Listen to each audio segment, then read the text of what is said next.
My name is Jason. I'm 32 years old, and my family tried to sacrifice me for the sake of their golden child's ambitious fiancée. Before I tell you about the moment I wiped the smug smiles off their faces in front of 100 of their most important friends, let me know where you're watching from in the comments. It's good to know I'm not alone. The air in the grand ballroom was thick with the scent of expensive flowers and quiet ambition. It was my brother Alex's engagement party. 100 people, all dressed in their best, murmured approvals, their glasses clinking like wind chimes in a gentle breeze. On a large screen behind the stage, a slideshow of Alex and his fiancée Chloe played on a loop. Perfect smiles, exotic vacations, a life curated for an audience. I was standing near the back, a ghost at the feast, just as they wanted. Then Alex, my older brother, the golden one, stepped up to the microphone. He was beaming, his arm wrapped possessively around Chloe's waist. "Thank you all for coming," he said, his voice smooth as polished marble. "And now I'd like to invite my little brother Jason to say a few words. Come on up, Jay. Don't be shy." A ripple of polite applause. Every eye in the room turned to me.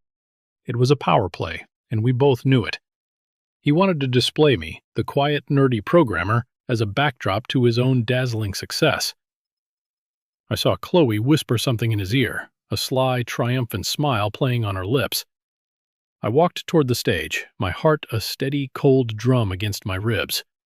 I felt the weight of their expectations, the familiar script they wanted me to follow. Say something awkward, be the lovable, bumbling brother, then fade back into the wallpaper. But tonight, the script was changing.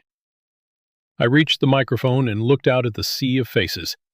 I saw my parents in the front row, their smiles tight with a mixture of pride for Alex and mild embarrassment for me. I saw Chloe looking at me with an expression of amused condescension. I didn't say what they expected. Instead, I took a small remote from my pocket. Before I say a few words about the happy couple, I began, my voice clear and calm. I want to share a little project Chloe has been so interested in lately. I pressed a button. The romantic slideshow vanished. In its place, a video file appeared on the giant screen. The smiles in the front row froze. Chloe's face, which had been glowing with victory, turned to a mask of pure, cold horror. Alex's jaw went slack. My father started to rise from his chair, his face turning a dark, angry red. The room fell silent. The only sound was the opening seconds of the video I was about to play. This wasn't just a toast. It was a reckoning. And to understand how we got here, you have to go back a few weeks to a dinner that felt like every other dinner of my life, until it wasn't. The dinner where it all began. It was a Sunday evening, the kind my mother, Eleanor, insisted on. Family dinner sounded warm, but for me, it had always been a command performance. I was the supporting actor, and the star of the show was always Alex. Tonight, he had brought his new serious girlfriend, Chloe, for what felt like a formal inspection. I should have known it would be different this time. Worse, Chloe wasn't just another one of Alex's flashy dates. She had a certain sharpness in her eyes, a predatory stillness. She worked at a high-powered venture capital fund, and she wore her ambition like a designer coat. We were sitting around the polished mahogany table my parents were so proud of. The conversation, as always, orbited around Alex, his latest real estate deal, his new car, his upcoming trip to Aspen. I was picking at my roasted chicken, trying to remain invisible. Then Chloe turned her laser focus on me. "So Alex tells me you're a programmer, Jason?" she asked. The way she said programmer made it sound like termite inspector. "I'm a data scientist," I corrected gently. "I run my own dash." She cut me off with a tinkling laugh. "Oh, that's adorable. You have your own little spreadsheet company. It's just so sweet that you have a hobby that pays the bills." The table erupted in laughter. Not mean, cruel laughter, but something worse. The dismissive, patronizing kind. My brother Alex draped an arm over her shoulder, beaming. "She's a firecracker, isn't she?" My mother chimed in, her voice dripping with false concern. Jason, dear, we just worry. That world is so unstable. Not like Alex's work. Solid. Tangible.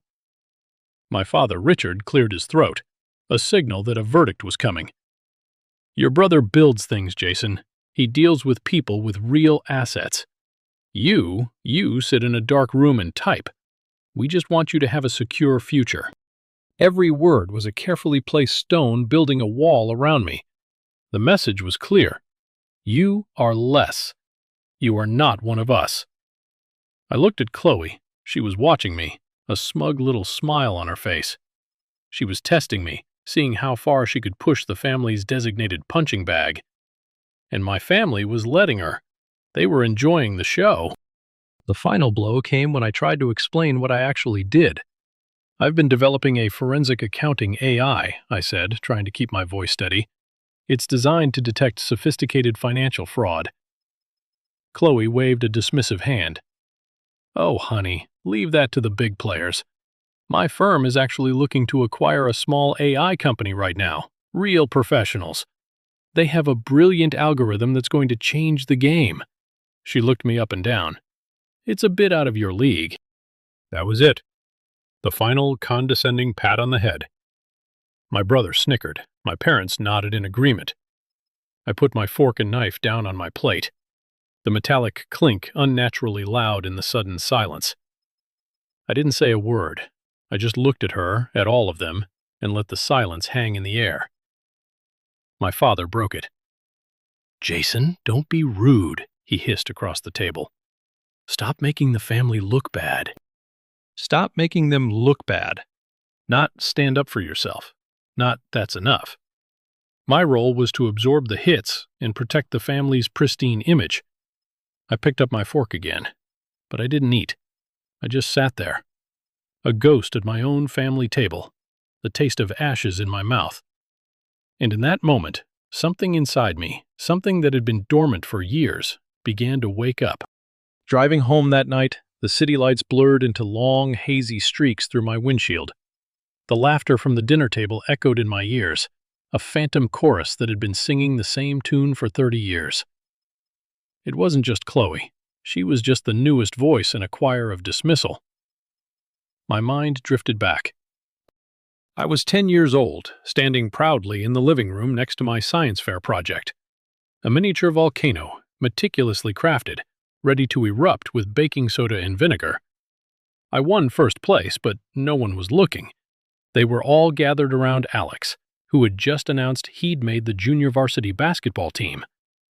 My blue ribbon sat on the coffee table unnoticed. Then came high school graduation. I was the valedictorian. I had a speech prepared about chasing dreams and the future of technology. I delivered it to a half-empty auditorium because my parents and relatives had to leave early. Why? Alex had a major soccer game that afternoon, a preseason friendly. I found them later, celebrating his one goal as if he'd won the World Cup. My valedictorian plaque ended up in a box in the garage. It was a pattern, a system. Alex was the sun. I was the planet in a distant cold orbit, occasionally acknowledged but never truly seen. My passion for computers was a quirk. My quiet nature was a social deficiency. My achievements were nice, dear. Alex's slightest successes were cause for champagne and praise. The most painful memory, the one that still felt like an open wound, was from 5 years ago. I had the foundation of my AI Aurelia analytics. It was just a concept then, but a powerful one. I needed a small seed investment, just $20,000 to get the server space and software licenses to build a working prototype. I wrote a whole business plan. I practiced my pitch. I presented it to my father in his study. He listened with a pained expression as if I were describing a terminal illness. Jason, I can't, he said, shaking his head. It's too risky. This computer fantasy. You need a real job with a real salary. 2 weeks later, he bought Alex a brand new BMW as a congratulations for being named Salesman of the Month at his real estate agency. $20,000 would have been a rounding error on that car. I remember asking my mom why. Your father and we put a lot of money into Alex's college fund and getting him started. she explained as if it were the most logical thing in the world. His career path is a sure thing. We have to be smart with our investments. You understand? I did understand. I wasn't a smart investment. I was the charity case, the one you hoped would just figure it out on his own so he wouldn't be a drain on the family's resources, or its reputation. I never asked them for a penny again. I worked 2 jobs, coded through the nights, and built my computer fantasy on my own, fueled by coffee and a quiet, burning anger. That night, after Chloe's performance, I realized nothing had changed. In their eyes, I was still the little boy with the science fair project, waiting for an applause that would never come. They had no idea what I'd built in the silence they had relegated me to. And as I pulled into my driveway, a cold, hard thought crystallized in my mind. Maybe it was time I showed them. I didn't go home. Couldn't. The silence of my apartment would have been deafening. Instead, I drove to the small, unassuming office building where I rented a couple of rooms, the official headquarters of Aurelia Analytics. It was really just a glorified workspace for me and my co-founder, Ben. I found him exactly where I expected to, hunched over a keyboard, bathed in the glow of 3 monitors, a half-empty pizza box next to him. Ben had been my best friend since college. He was the only person on the planet who saw me not as Alex's weird brother, but as a partner peer. He looked up as I walked in, his eyes immediately registering the storm on my face. "Whoa," he said, leaning back in his chair. "Let me guess, Sunday dinner." I slumped into the other chair, the cheap leather groaning in protest. I didn't even have to say much. I just gave him the highlights. Chloe's condescending remarks, my family's gleeful participation, my father's final cutting command. Ben listened patiently, his expression hardening with every word. When I finished, he was quiet for a long moment. He spun his chair to face his monitor, typed a few commands, and pulled up a file. "You know," he said, his voice low and dangerous, "while you were getting verbally assaulted over pot roast, I was on a call with the M&A team from Sterling Westwood. Sterling Westwood, the massive tech conglomerate that was in the final stages of acquiring us. The deal was so secret that not even my own family knew the name of my company, let alone the fact that it was about to make us both very, very wealthy." And I asked, my own problems momentarily forgotten. Ben swiveled back to me, a fierce grin on his face. "And their head of acquisitions, a guy named Harrison, called you, not the company. You, specifically, the single most valuable asset in this entire deal. He said, 'Your brain is the reason they're paying 8 figures. He wants you to lead their new AI division after the merger.'" The words hung in the air, a stark contrast to the echoes of my family's ridicule. A hobby that pays the bills, a little spreadsheet company, out of your league. "I don't know, man," Ben said, his voice softening. "They have no idea who you are." "They don't want to know," I said, the bitterness rising in my throat again. "They have the version of me they're comfortable with, the failure. It makes Alex look better." Ben nodded. "So, what are you going to do about it?" The question was simple, but the answer felt monumental.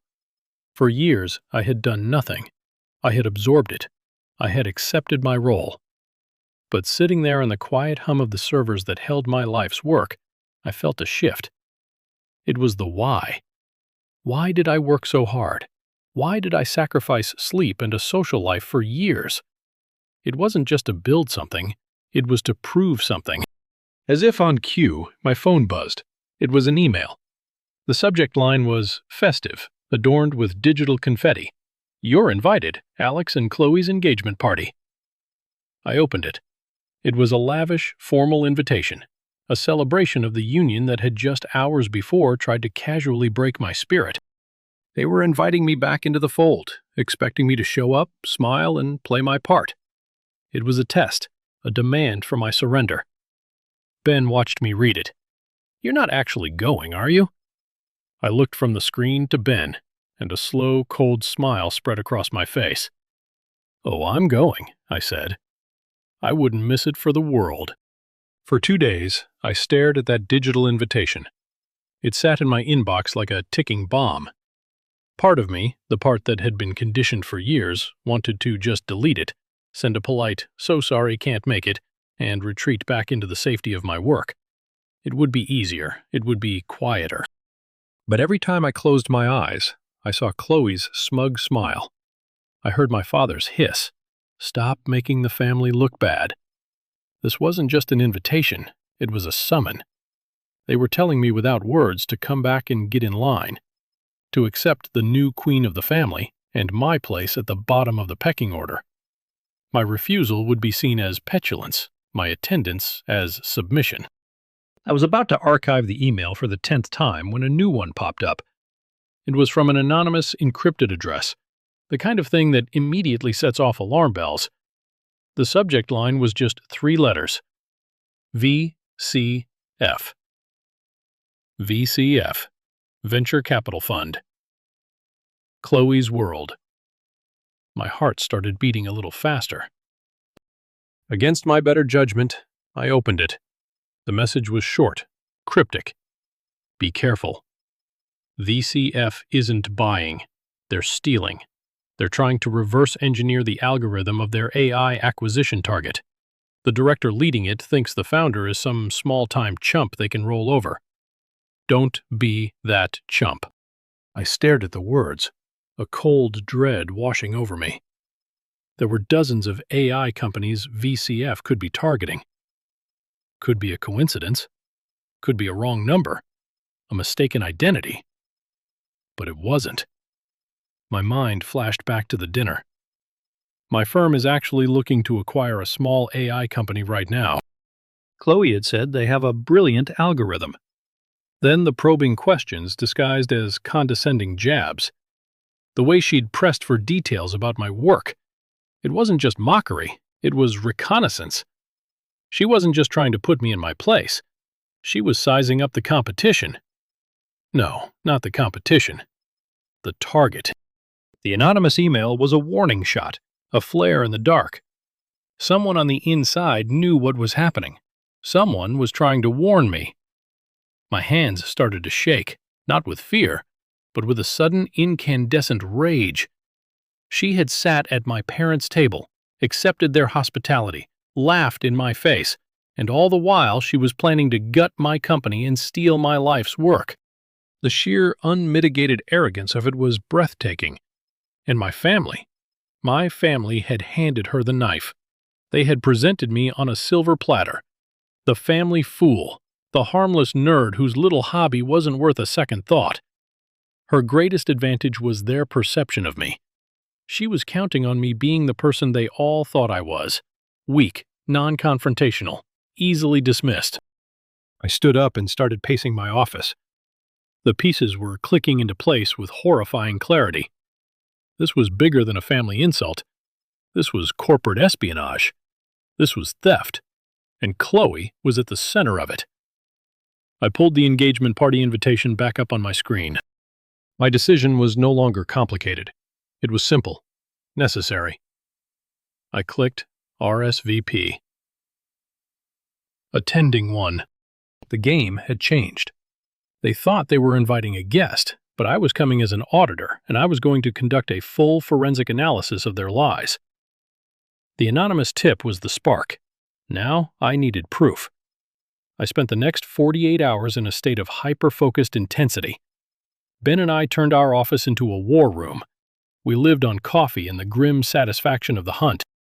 I started where any data scientist would, with the data. I began a deep dive into our server access logs. Aurelia's core algorithm was protected by layers of security, but we had a sandbox demo version that we provided to potential investors under strict NDAs. Sterling Westwood had accessed it, of course. Their activity was clean, professional. They respected the boundaries.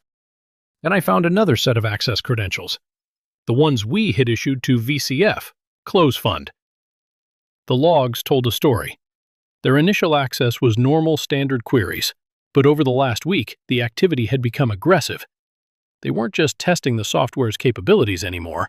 They were hammering its walls, looking for cracks.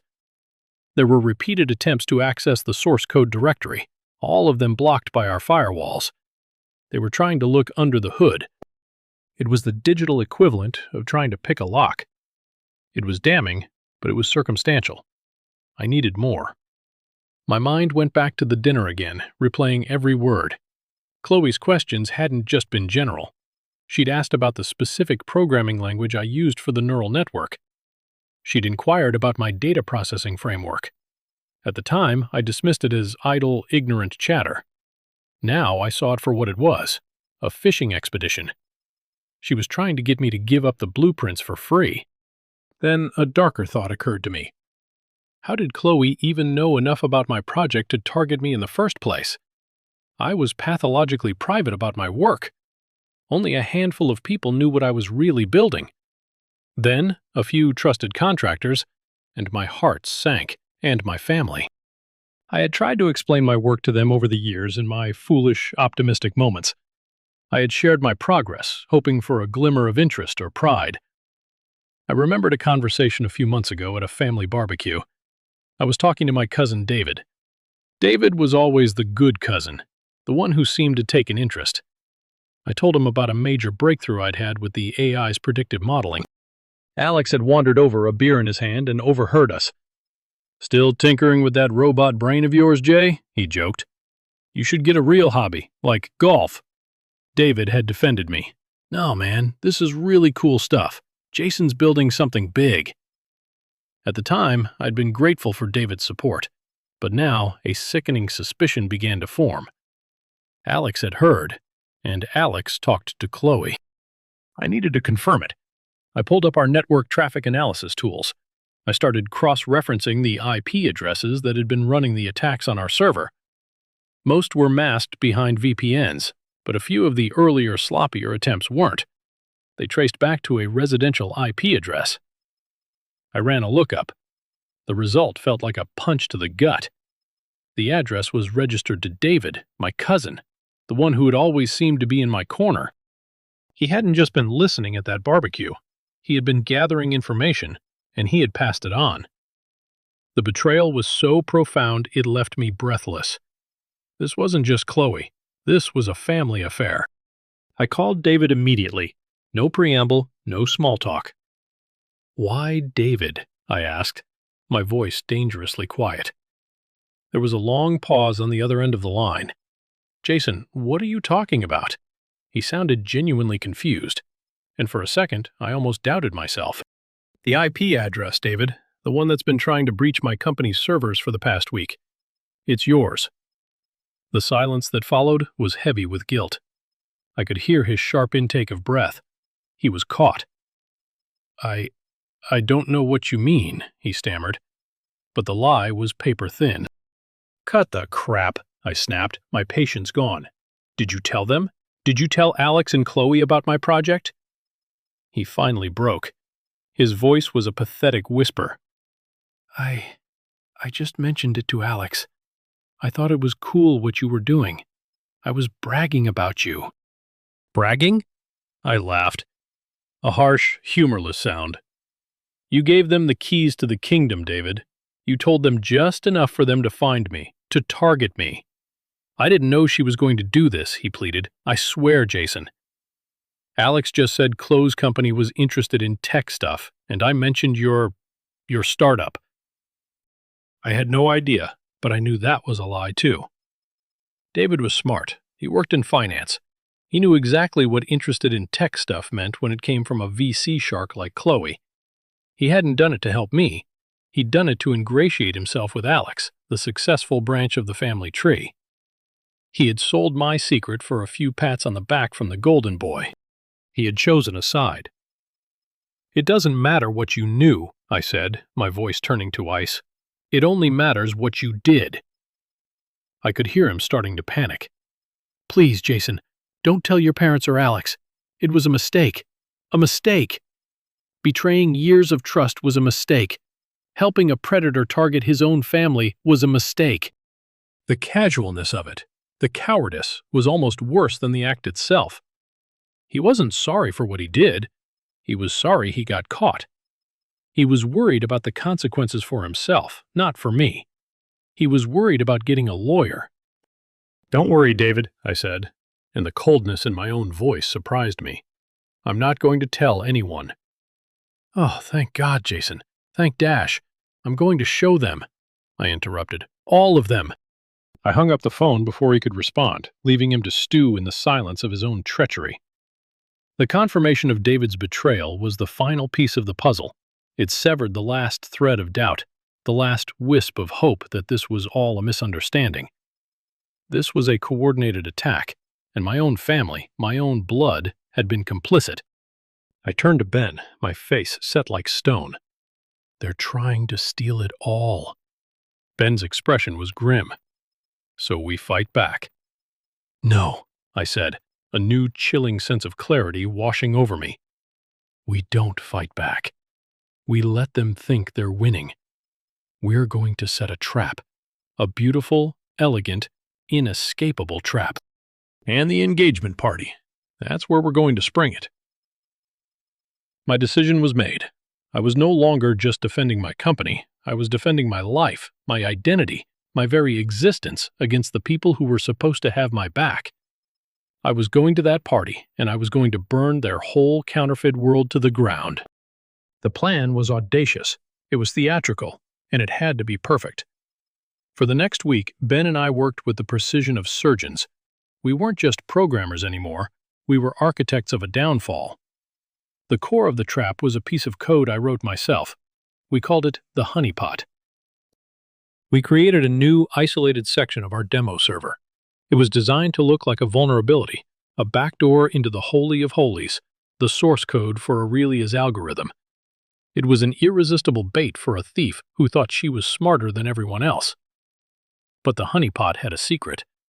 The moment anyone accessed it, it would trigger a silent alarm on our end. More importantly, it would begin to record everything: keystrokes, screen activity, and the master stroke. It would activate the microphone on the user's computer.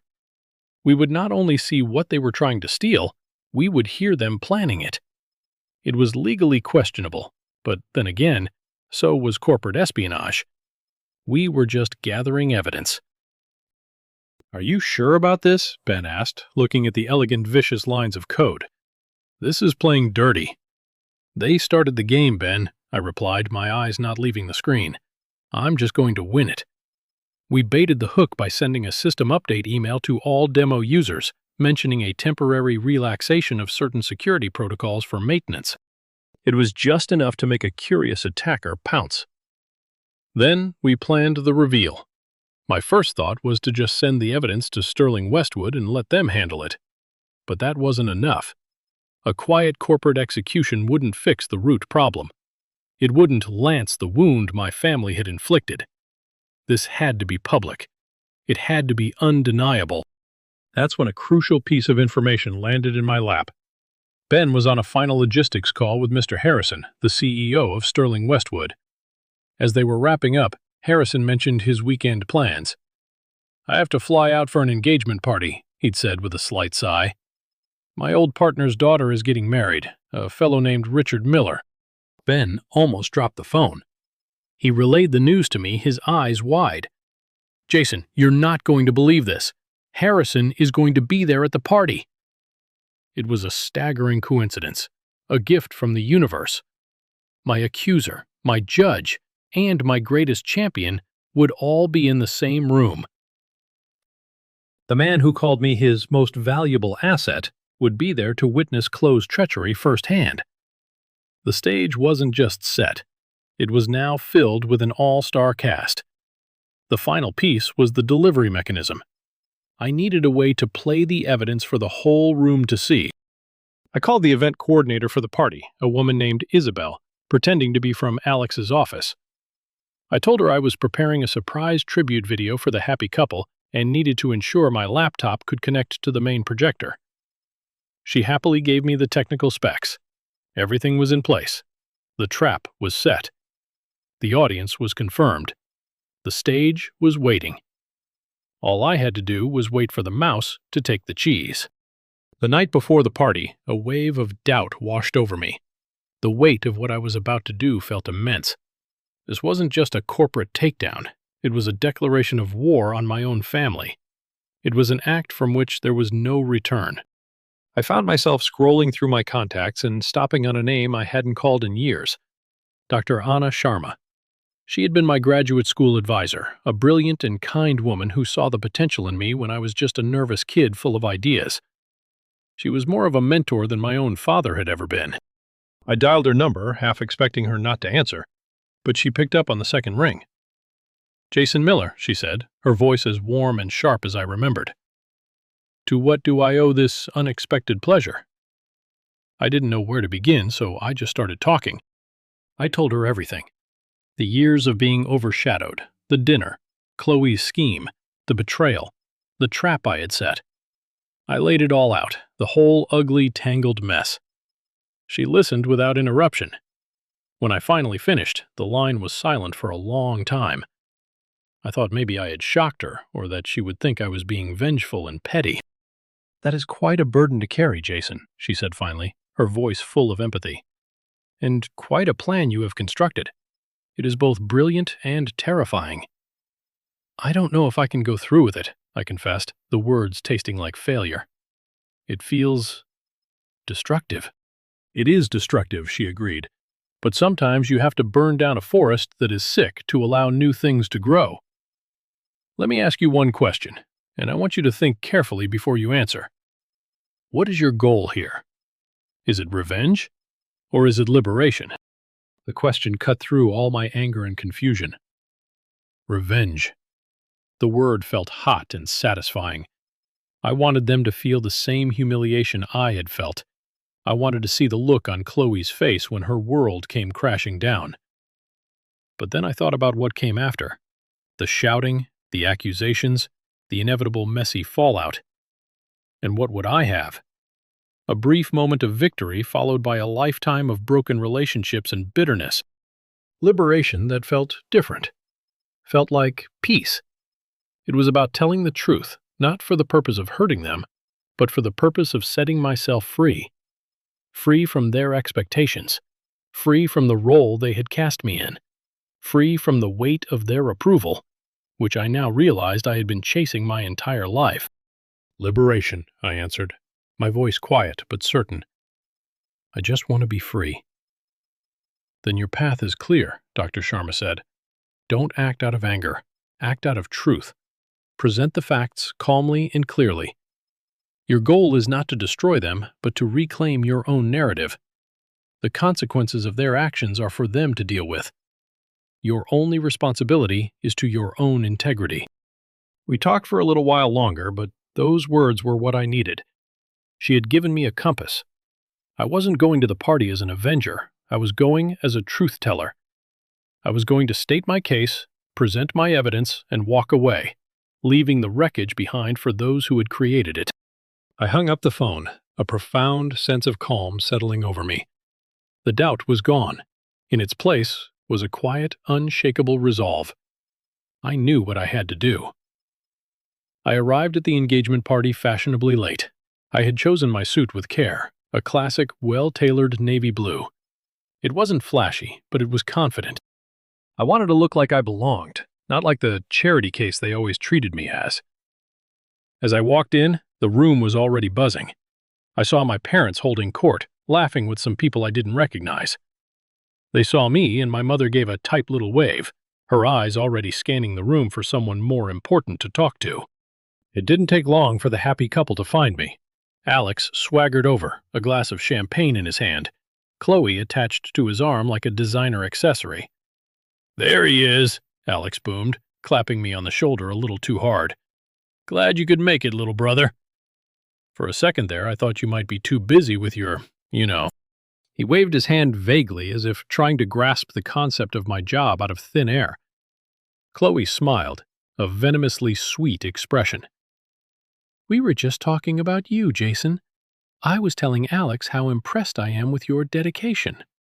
It's so rare to see someone so passionate about their little projects." The bait was obvious. They wanted a reaction. They wanted me to get flustered, to defend myself, to play my part in their little drama. But Dr. Sharma's words echoed in my head. Act out of truth, not anger. So I smiled back. Calm, genuine smile. "Thanks, Chloe. It means a lot. In fact, my little project is about to have a very big week. I can't wait to see what the future holds." My response seemed to throw them off. It wasn't what they were expecting. Chloe's eyes narrowed for a fraction of a second before her perfect smile snapped back into place. Just then, a man with a shock of silver hair and an aura of quiet authority approached our group. My heart gave a little leap. It was Mr. Harrison. My father hurried over, his face stretched in a sycophantic grin. "Harrison, so glad you could make it. You know my son Alex, of course, and this is his brilliant fiancée, Chloe." Harrison shook their hands politely. His eyes then landed on me. He paused, a flicker of recognition in his gaze. He knew my face from our video calls. I saw the question form in his mind. "And this is our other son, Jason," my father said, almost as an afterthought. Harrison's eyebrows shot up. He extended his hand to me, his grip firm and warm. "Jason, it's a pleasure to finally meet you in person. We are all incredibly excited about the work you've been doing." A confused silence fell over my family. Alex looked from Harrison to me, a frown creasing his brow. Chloe's smile tightened at the edges. My father looked utterly bewildered. "You two know each other?" my father asked. "In a manner of speaking," Harrison said smoothly, his eyes twinkling. "Jason is a bit of a legend in our R&D department." Before anyone could process this, Chloe, ever the opportunist, jumped in. "Oh, Jason is just full of surprises," she said with a light laugh, trying to reclaim control of the situation. She turned to me, her voice dripping with false admiration. "I hope one day your company gets noticed by a big fund like mine. You just have to keep dreaming, right?" That was the line, the final arrogant jab, the perfect cue. I gave her a serene smile. "You know, Chloe," I said, my voice just loud enough for our little group to hear, "I think you're going to be very interested in what happens next." On the stage, the MC was tapping the microphone. It was time for the toast. It was time for the show to begin. Alex, basking in the spotlight, gave a short, self-congratulatory speech. He thanked everyone, praised Chloe osively, and then, with a smug grin, he called me to the stage. It was the moment he'd been waiting for, the public affirmation of our family hierarchy. I walked up, the small remote feeling cool and solid in my hand. I adjusted the microphone. The room was quiet, expectant. "Thank you, Alex," I began. "I don't have a long speech prepared. I've always believed that actions speak louder than words, and lately I've been made aware of some very interesting actions." I looked directly at Chloe. Her smile was starting to look strained. Chloe, in particular, has shown a remarkable interest in the world of forensic accounting AI. She's been so curious about my little project. So I thought instead of a toast, I'd share a little bit of that project with all of you. I pressed the button. The screen behind me flickered to life. It wasn't a PowerPoint presentation. It was a screen recording. The date and timestamp were in the corner. 2 nights ago, the user was logged into VCF's network. The mouse was moving frantically, trying to open firewall directories. My honeypot. A collective gasp went through the room. In the front row, my mother put a hand to her mouth. My father was half out of his seat, his face a thundercloud. Then came the audio. It was Chloe's voice, sharp and unmistakable. "Come on, find the core algorithm." Her voice echoed through the ballroom sound system. "We just need the source code and we can build our own clone. By the time we launch, the little accounting nerd who built this will never know what hit him." The room was utterly silent. You could have heard a pin drop on the thick carpet. Chloe's face was as white as a sheet. She looked like she had been turned to stone. Alex stared at the screen, then at her, his expression a mixture of confusion and horror. The video continued. It showed her directing a small team trying to bypass my security. It recorded her frustration, her greed, her absolute contempt for the anonymous founder she was trying to rob. When the video ended, I let the final damning sentence hang in the silent air. Then I turned back to the microphone. "The little accounting nerd she's referring to." "That's me," I said, my voice ringing with a clarity I had never felt before. The company she was trying to steal from, Aurelia Analytics is my company. I paused, letting that sink in. I looked at Mr. Harrison, who was watching the scene unfold with a grim, unreadable expression. "And there's one more thing," I said, turning my gaze back to Chloe. "You said you were looking to acquire a brilliant AI company. You were right. Sterling Westwood, Mr. Harrison's company, finalized that acquisition this morning. As of tomorrow, Aurelia Analytics will become their new AI division, and as part of that deal, I've accepted a new role." I let the tension build, my eyes locked on hers. "I'll be heading up that division. So, in a way, you were right, Chloe. Your fund is very interested in my work because, as of tomorrow morning, I'm your boss's boss." The finality of the statement hit the room like a physical blow. Chloe swayed on her feet, her hand gripping Alex's arm for support. He shook her off, his face a mask of disgust and humiliation. My parents looked like they had seen a ghost. Mr. Harrison stood up. He didn't say a word. He just looked at me and gave a single decisive nod. It was all the confirmation anyone needed. The verdict was in. The case was closed. This was the moment that changed everything. The moment I finally took back control of my life. Thank you for sticking with me this far. You guys are amazing. Do me a favor and hit that like button and drop a 1 in the comments below, just so I know you were here with me. It doesn't just help more people find this story, it lets me know that my experience means something to someone else. Your support is the biggest reason I have the courage to keep sharing the rest of this journey. The party imploded. It didn't end, it shattered. People started murmuring, casting shocked glances at Chloe and my family, and then began quietly slipping away. They didn't want to be associated with the fallout. Chloe stood frozen for another 10 seconds before she turned and fled, pushing past stunned guests. Alex didn't follow her. He just stood there, his face pale, looking at me with a dawning horror, as if seeing me for the first time. He wasn't looking at his failure of a brother. He was looking at the man who had just publicly detonated his perfectly curated life. Mr. Harrison made his way through the dispersing crowd and came directly to me. He shook my hand again, this time with a new level of respect in his eyes. "That was unorthodox," he said, a really smile playing on his lips, "but effective. You did the right thing, Jason. Integrity is the one asset you can't put a price on." He glanced over at a woman with a severe haircut who was speaking quietly but intensely into her phone. "That's Ms. Vance, Chloe's managing director. I imagine Chloe will be hearing from her lawyer before she hears from HR. We at Sterling Westwood don't do business with thieves." He gave me a final nod and left, leaving a trail of quiet authority in his wake. Ms. Vance gave me a curt, almost imperceptible nod of acknowledgement before she too turned and walked out. The message was clear. Chloe was finished. The staff began clearing tables around the few remaining guests. My family was huddled together, a small island of misery in the cavernous room.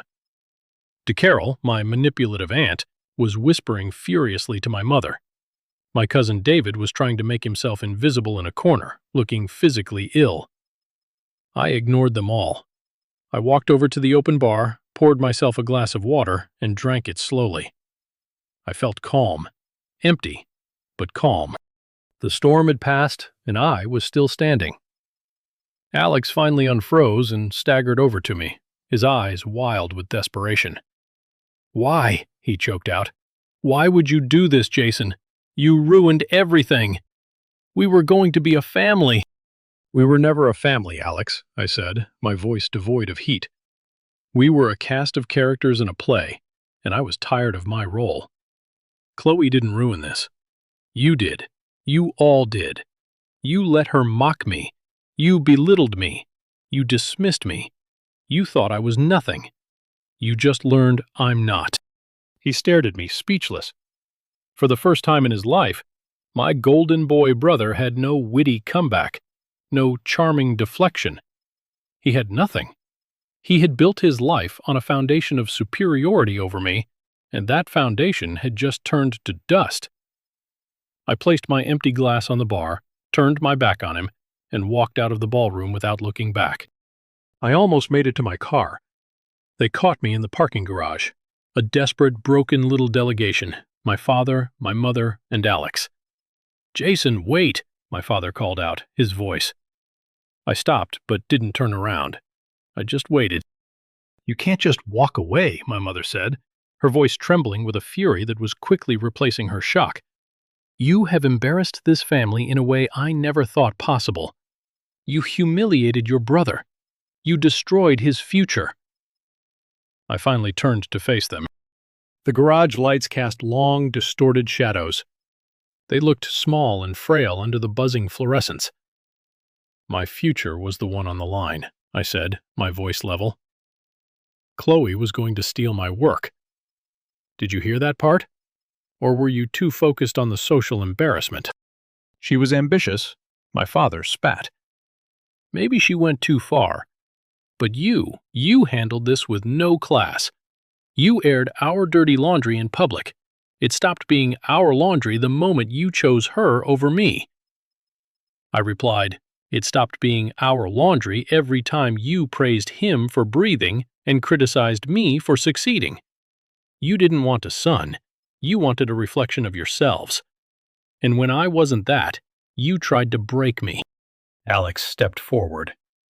"A divorce would have been less messy than this. Jason, you could have just told me." I laughed. A real, actual laugh. "Told you." Told the man who laughed the loudest when his fiancée called my life's work adorable. "You wouldn't have listened. You never listen. You just wait for your turn to speak." A heavy silence fell between us. In that moment, I saw the truth. They weren't sorry. They weren't horrified by the betrayal or the theft. They were horrified that I had revealed the truth. They were angry that I had upset the delicate balance of their world, a world built on the convenient fiction of my mediocrity. "I'm done," I said quietly. But the words carried the weight of a final judgment. "I'm done being your disappointment. I'm done being your stepping stone. I'm done needing your approval." My mother started to cry, but they were tears of frustration, not remorse. "What about us? After all we've done for you, what you've done is teach me a valuable lesson," I said, looking each of them in the eye. "That sometimes the family you're born into isn't the family you get to keep. Goodbye." I got into my car, started the engine, and drove away. In my rear-view mirror, I saw them standing there, 3 shrinking figures in the harsh light of the parking garage. I didn't feel anger or sadness anymore. I just felt free. For the first time in my life, I was driving toward a future that was entirely my own. 6 months can feel like a lifetime. The world didn't stop turning after the infamous engagement party, but mine was reborn. The merger with Sterling Westwood went through smoothly. My new title was Vice President of the AI Innovation Division. It sounded absurdly corporate, but the work was everything I had dreamed of. I had resources. I had a team of brilliant minds who challenged and respected me. I had a boss, Mr. Harrison, who treated me as a partner. We weren't just detecting fraud anymore. We were building predictive models to prevent financial crisis, creating tools that could genuinely help people. My little project was changing the world in its own small way. The transition wasn't just professional, it was personal. The quiet, reserved Jason who avoided confrontation began to fade. In his place was a man who spoke with confidence in boardrooms, who wasn't afraid to voice his opinion, who trusted his own judgment. The ghost from the family dinners was finally gone. I reconnected with old friends, the ones I had neglected during the years I spent coding in isolation. I started dating again, cautiously at first, but with a new understanding of what a healthy relationship looked like. It wasn't about power dynamics or social standing. It was about mutual respect. It was a revelation. My family, for the most part, was silent. I heard through the grapevine that the fallout had been catastrophic. Alex and Chloe's breakup was immediate and ugly. He had tried to salvage his reputation, but the story had spread like wildfire through their social circles. He was no longer the golden boy. He was the fool who had been played by his fiancée and publicly dismantled by his own brother. He lost clients. He lost his swagger. He lost the only thing that ever mattered to him, his image. I didn't revel in it. Honestly, I rarely thought about them at all. It was like a background noise that had finally been switched off. The silence was peaceful. One afternoon, I got a call from an unknown number. I almost didn't answer, but something made me press the green button. "Hello, Jason. It's Mrs. Gable." I was stunned. Mrs. Gable had been our neighbor for years, a sweet, quiet widow who was a longtime friend of my mother's. I'd always liked her. "Mrs. Gable, hi. It's so good to hear your voice," I said, genuinely surprised. "Oh dear. I'm sorry to bother you at work," she said. I was at that party, Jason, and I wanted to tell you. I have been waiting 30 years for someone to finally stand up to them. I always knew you were the special one. The quiet ones always are. I am so terribly proud of you."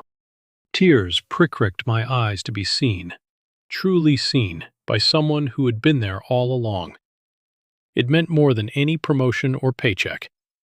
It was a validation that came from a place of pure, simple kindness. "Thank you, Mrs. Gable," I said, my voice thick with emotion. "That means the world to me."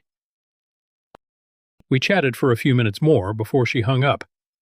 She said something that stayed with me. "Your mother and father. They bet on the wrong horse, Jason, and now they're learning that a pedigreed horse that can't run is just an expensive mouth to feed." It was a harsh analogy, but a true one. They had invested everything emotionally, socially, and, as I would soon find out, financially, in a son who was all style and no substance.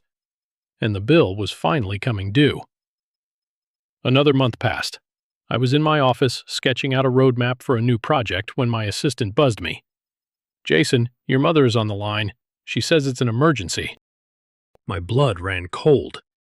For all my newfound freedom, the word emergency from a parent still triggers a primal fear. Was someone sick? Had there been an accident? I grabbed the phone. "Mom, what's wrong? Is everyone okay?" It wasn't that kind of emergency. It was the kind I should have expected. "Jason, you have to help your brother," she said, her voice tight with a desperate manufactured panic. There was no hello, no how are you, just a demand. I leaned back in my chair, a weary sense of resignation washing over me. "Help him with what? His life is falling apart," she cried. "He lost his job. His clients won't return his calls. Chloe's suing him for emotional distress or some nonsense. He's a mess. He needs you." I stayed silent, letting her words hang in the air. The sheer audacity of it was almost impressive. After everything that had happened, she was still calling me to fix the mess her golden child had made. "What exactly do you expect me to do, Mom?" I asked, my voice dangerously calm. "You're successful now," she said, as if it were an accusation. "You have money. You have connections. You could, I don't know, give him a loan, introduce him to some people, help him get back on his feet. He's your brother. He is my brother." I agreed, and he stood by and laughed while his fiancée planned to destroy me. He called me a failure his entire life. "You want me to reward that behavior?" Her voice turned sharp, the desperation morphing back into her familiar, cutting tone. "This is your fault. You know, if you hadn't made that disgusting scene, none of this would have happened. You did this to him." And there it was, the blame. The complete refusal to accept any responsibility. "No," I said, my voice firm. "I didn't do this. His choices did this. Chloe's choices did this. And your choices did this." "Our choices!" she shrieked. "We gave you everything!" Then, in her anger and frustration, she let the final ugly truth slip out. The one that explained everything. "We invested everything in Alex, your father and I. We put our savings into his real estate ventures. We thought he was the sure thing. Now it's all gone. The inheritance, everything. It's all gone. And you're sitting up there in your fancy office doing nothing." The inheritance. The word landed in the space between us like a block of ice. It had never been about love. It had never been about which son they were more proud of. It had been about money. It was a financial calculation. Alex was the high-yield, high-risk stock. I was the forgotten savings bond earning negligible interest in a dusty drawer. Their entire family structure, their praise, their disappointment, it was all just portfolio management. And their prize investment had just crashed. I felt a strange sense of pity for them. They were so blinded by image and money that they had completely missed the real value of their own family. "I see," I said softly. "Well, that certainly explains a lot." "Are you going to help us or not?" she demanded. "I can't give you money," I said, "but I will give you some advice. I have the number of an excellent financial advisor. He specializes in bankruptcy and debt management. I'll email it to you." The stunned silence on the other end of the line was more satisfying than any shouting match could ever have been. "That is all you can do?" she whispered, her voice full of disbelief. "That is all I am willing to do," I corrected her. "My help is no longer on the table. My wallet is closed. Goodbye, Mom." I hung up the phone. I didn't feel angry. I didn't feel sad. I felt the last, final chain break. I was free. A few weeks later, I was sitting at a small outdoor cafe, not in my bustling American city, but in Florence, Italy. The sun was warm on my face, and the air smelled of espresso and old stone.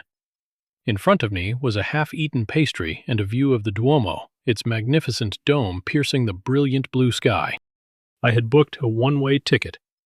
After that final call with my mother, I realized I needed more than just a new job and a new apartment. I needed a new perspective. I had spent so long fighting a battle in a world they had defined. It was time to see the rest of the world on my own terms. I had enough money now. I had a job that I could do remotely for a few months. There were no more excuses, no more family obligations holding me back. For the first time in my life, there was just me. I took a sip of my cappuccino and watched the people go by. Couples holding hands, families laughing, artists sketching in the piazza. It was a world away from the tension and drama that had defined my life for so long. Here, I wasn't Alex's brother or the programmer. I was just a man enjoying a coffee in the sun. I thought about my family, but the memory was distant now, like a scene from a movie I'd once seen. I hoped in a detached way that they would find some kind of peace. I hoped Alex would learn that his value wasn't tied to his job or his car. I hoped my parents would learn that love isn't an investment to be managed. But their journey was their own. It was no longer my burden to carry. My phone buzzed. It was a message from Ben. A picture of our team celebrating a new product launch. They were all smiling, raising glasses of champagne in our old office. The subject was simple. "Wish you were here." I smiled and typed back a reply. "Me too, but the gelato here is better." I pulled a postcard from my bag. A beautiful photograph of the Ponte Vecchio. I started to write, not to my family, but to Ben. I didn't talk about work or the merger. I told him about the taste of the pasta, the color of the sunset over the Arno River, the feeling of walking through streets that were centuries old. I was finally free. Not because I had won or because they had lost. I was free because I had finally stopped playing their game. I had walked off the board and discovered that a whole world was waiting for me. A world that didn't require me to be small for someone else to feel big. A world where I could just be Jason. And for the first time, that felt like more than enough. I signed the postcard, put a stamp on it, and went to find the nearest mailbox, my steps feeling lighter than they had in years. Thank you for listening to my story. I hope it resonated with you in some way. It took a long time for me to find my own voice, and sharing this is a part of that journey. Have you ever been in a situation where you had to completely redefine your relationship with the people you love? Share your story in the comments below. I read everyone, and please don't forget to like this video and subscribe so you don't miss what comes next.